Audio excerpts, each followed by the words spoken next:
Gilas Pilipinas player gumawa ng history sa isang lokal na liga at sa buong Pilipinas.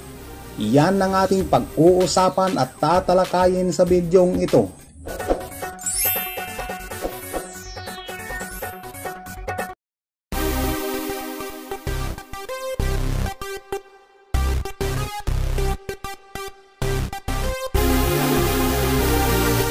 Nobyembre ng nakaraang taon nang maitatag ang WMPBL o Women's Maharlika Pilipinas Basketball League na pagmamay-ari ng dating senador at boxing world champion na si Manny Pacquiao. Nagsimula itong maging professional league nitong Abril lamang ng kasalukuyang taon at pangalawa na ito na Women's Basketball League sa bansa. Nauna nga rito ang WNBL o Women's National Basketball League. Sa pagsisimula ng unang season ng WMPBL bilang Pro League, 6 na kupunan ang kabilang dito. Pinangunahan ng Rizal Discovery Perlas, Batangas New Zealand Blowfire, Pangasinan Solar Home Suns, Quezon City Arky Hopes, San Juan DN Steel Lady Knights at Tagaytay Cavite Tall Patriots.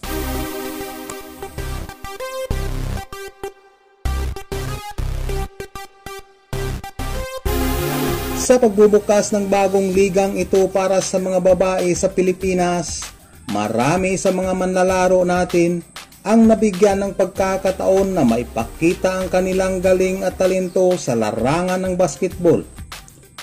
Isa na nga rito ang Cavite Tall Patriots player at Gilas Pilipinas guard na si Stephanie Berberabi, na kung saan kamakailan lamang sa kanilang panalong laban kontra sa Pangasinan Solar Home Suns ay nakagawa nga ito ng quadruple-double na 20 points, 15 rebounds, 10 assists at 10 steals.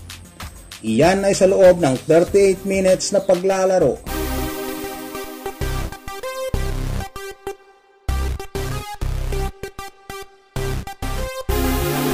Si Stephanie Berberabi ay ang kauna-unahang manlalarong babae sa Pilipinas na nakagawa ng ganitong achievement sa isang lokal na liga. Mapapasama siya sa listahan at siya ang pangatlong nakagawa nito sa history ng Professional Basketball League sa Pilipinas. Nauna nga rito si Don Bill Bilano ng NBA o Metropolitan Basketball Association noong 1999. Na nakagawa ng 17 points, 11 rebounds, 11 assists at 10 steals. At pumapangalawa si Kite Jimenez noong 2022 MPBL season na nakagawa naman ng 33 points, 13 rebounds, 11 assists at 11 steals.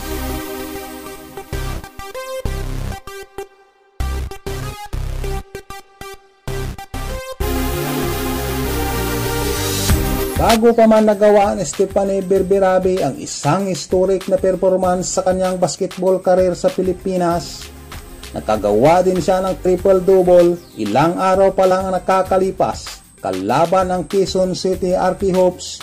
Nagtala siya rito ng 13 points, 12 rebounds at 10 assists sa isang panalong laban. At sa mga hindi pa nakakaalam mga boss, si Stephanie Berberabi ay ilang beses na ring nirepresenta ang ating bansa sa mga international games gaya ng FIBA at Jones Cup. Kasama din siya sa kupunang ipinadala ng bansa para sa SEA Games at nakakuha ng gintong medalya noong taong 2021 sa Hanoi, Vietnam. Malaki din ang naging ambag niya para makuha ng Gilas Pilipinas team ang silver medal noong taong 2023 sa Cambodia.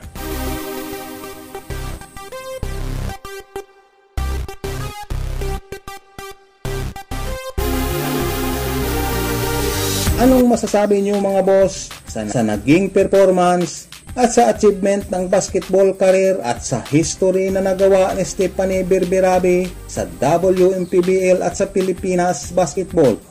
Mauulit pa kaya niya ito? Mag-comment lamang sa baba. I'm out!